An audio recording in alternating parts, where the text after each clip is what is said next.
रूहानी ताकतें हमारे आसपास हमेशा मंडराती रहती हैं। उनकी एक अलग ही दुनिया होती है जो वास्तविकता में तो दिखाई नहीं देती, लेकिन कुछ घटनाओं से महसूस जरूर होने लगती है। ऐसी ही एक हवेली के भूत की है। दरअसल एक पुरानी हवेली है जिसमें कई साल पहले राजा महाराजा रहा करते थे, लेकिन अब वह वीरान पड़ी है क्योंकि उन राजाओं के वारिस देश से बाहर जा चुके हैं। हवेली की हालत जर्जर हो चुकी है। अब उसे मरम्मत की जरूरत है। इसके लिए शासन के नोटिस के अनुसार संपत्ति के मालिक को सूचित किया जाता है। कुछ दिनों में पूर्व राजाओं के वारिस में से एक लड़की हवेली में अपने बच्चे के साथ दाखिल होती है, जो कि उस जमाने के राजा के नाती की लड़की थी। उसका नाम उर्मिला था। उसके पति की कार एक्सीडेंट में मौत हो चुकी थी। अब वह विधवा हो चुकी है, लेकिन उसके पास उसका एक बेटा है जो 8 वर्ष का है और वह भी अपनी माँ के साथ हवेली आया है।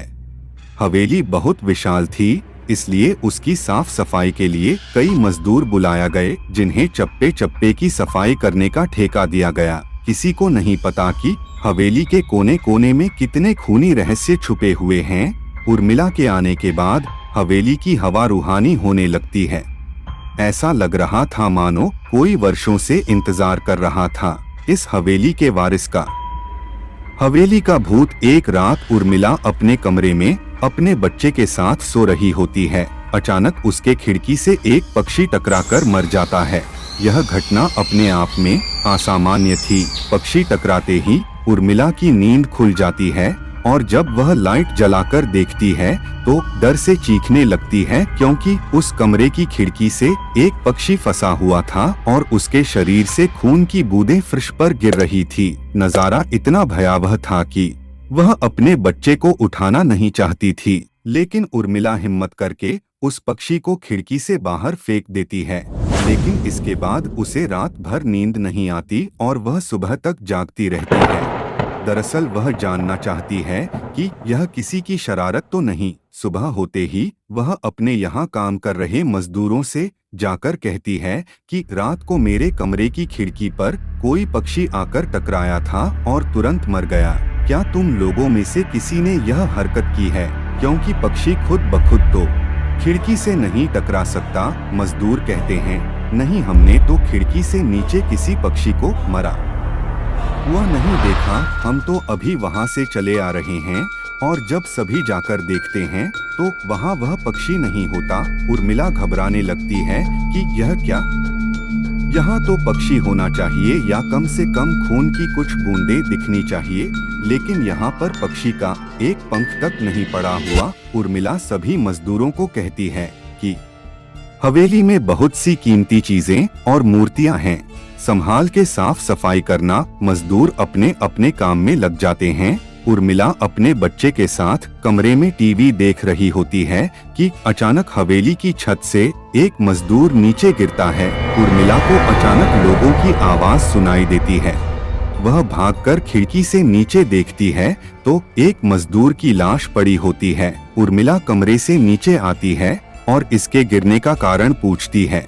लोगों के जवाब अलग अलग होते हैं। कोई कह रहा होता है कि इसने खुद आत्महत्या की है और कोई कह रहा था कि यह गलती से गिर गया है। सभी के दावे अलग थे, लेकिन उर्मिला को कुछ अनकही बातें सुनाई दे रही थी। उर्मिला के कान में अचानक एक आहट के साथ आवाज आती है, अपने बच्चे को बचा सकती है तो बचा ले। उर्मिला यह वाक्य सुनते ही अपने कमरे की तरफ भागने लगती है, क्योंकि कमरे में उसका बच्चा अकेला टीवी देख रहा होता है। जैसे ही उर्मिला कमरे में पहुंचती है तो उसका बेटा खिड़की से कूदने वाला ही होता है कि उर्मिला उसका पैर पकड़ लेती है और वह खिड़की से लटक जाता है। उर्मिला पूरी ताकत से उसे ऊपर खींचती है, लेकिन बच्चा फिर भी कूदने की जिद कर रहा होता है। उर्मिला किसी कदर अपने बच्चे को काबू में करती है और कमरे के बाहर आ जाती है और वह मजदूरों से पूछती है, बताओ क्या है इस हवेली में, क्योंकि ये बच्चा तो ऐसा नहीं कर सकता और अभी यह सब जो हो रहा है कुछ अलग ही चल रहा है। तभी एक बूढ़ा मजदूर उर्मिला से कहता है, बेटी, ज्यादा जानना हो तो अपने पूर्वजों की कहानी पढ़ो, तभी तुम्हें इस हवेली का इतिहास पता चलेगा। इस हवेली की कहानी की किताब इसी गांव के सरपंच के घर में रखी होती है, जो कि बहुत साल पहले मर चुके थे, लेकिन अब भी उनके बेटों के पास वह किताब मौजूद थी। उर्मिला सरपंच के घर पहुंचती है और किताब ले लेती है। किताब पढ़ते ही उसे पता चलता है कि इस हवेली में एक नौकर नौकरानी भी थे, जिनके बीच में बहुत प्यार था और वह कई सालों से हवेली की सेवा कर रहे थे।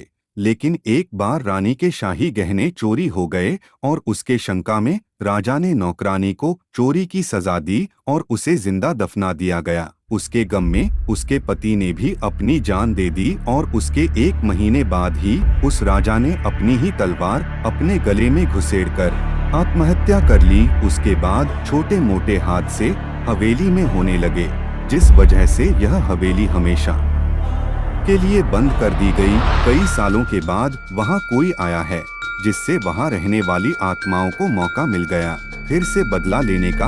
उर्मिला हवेली का रहस्य जानकर यहां से जाना चाहती है, क्योंकि उसे अपने बच्चे की चिंता है। इसलिए वह रात में ही कार लेकर एयरपोर्ट के लिए निकल जाती है। अचानक रास्ते में उसकी कार का एक्सीडेंट हो जाता है और कार पलटकर उल्टा हो जाती है, लेकिन दोनों को कोई नुकसान नहीं होता। उर्मिला अपने बच्चे को बाहर निकाल लेती है और सुनसान सड़क पर भागने लगती है। रास्ते में उसे एक कार आते दिखाई देती है और कार रोकने के लिए उर्मिला सड़क के बीच में खड़ी हो जाती है और अपनी मदद के लिए चिल्लाने लगती है। तभी अचानक कार वाला आकर कार का ब्रेक लगा देता है। उर्मिला पास जाकर देखती है तो उसकी हिम्मत बढ़ जाती है, क्योंकि यह एक पुलिस ऑफिसर होता है। उर्मिला हड़बड़ाहट में उसे अपनी बात कहती है और रोने लगती है। पुलिस ऑफिसर उन्हें अपनी गाड़ी में बैठने को कहते हैं और रोड में जाने लगते हैं। रास्ते में एक बूढ़ा सड़क पर जा रहा होता है और इनकी कार के सामने आते ही रोड पर गिर जाता है। पुलिस ऑफिसर गाड़ी से उतरकर उस व्यक्ति को देखते हैं। बूढ़ा व्यक्ति बेहोश हो चुका था। पुलिस ऑफिसर उसे गोद में उठाकर अपनी गाड़ी में पीछे बैठा देता है और अस्पताल के लिए चलने लगते हैं। अचानक उस बूढ़े व्यक्ति का हाथ पीछे से पुलिस ऑफिसर की गर्दन तक पहुंच जाता है। पुलिस ऑफिसर छटपटाने लगते हैं और अचानक गाड़ी का ब्रेक लगा देते हैं। गाड़ी की स्पीड कम होने की वजह से कार वहीं खड़ी हो जाती है और ऑफिसर अपनी गन निकालकर बूढ़े की तरफ निशाना लगाकर गोली चला देता है। बूढ़े की सर में गोली लगने से भी उसकी जान नहीं जाती है। महिला और पुलिस ऑफिसर दोनों समझ चुके थे कि यह कोई भूत है। भूत को देखते ही उर्मिला अपने बच्चों को लेकर बाहर निकल जाती है और इसी बीच पुलिस ऑफिसर भूत की पकड़ से अपने आप को छुड़ाने में कामयाब हो जाते हैं। पुलिस ऑफिसर के बाहर निकलते ही तीनों बाहर रोड से भागने लगते हैं और कुछ देर भागते हुए उन्हें सड़क के किनारे जगमगाती लाइट्स दिख रही होती है। पुलिस ऑफिसर उर्मिला से कहते हैं कि मैडम, यह एयरपोर्ट है, जल्दी चलिए। उर्मिला अपने बच्चों को लेकर एयरपोर्ट के अंदर पहुंच जाती है। एयरपोर्ट पहुंचते ही उर्मिला की जान में जान आ जाती है, क्योंकि पुलिस ऑफिसर की बहादुरी की वजह से उसके बच्चे की जान बच गई थी। लेकिन हवेली में एक ताकतों का आधिपत्य अभी तक बना है और इसी के साथ खूंखार भूतिया कहानी खत्म हो जाती है।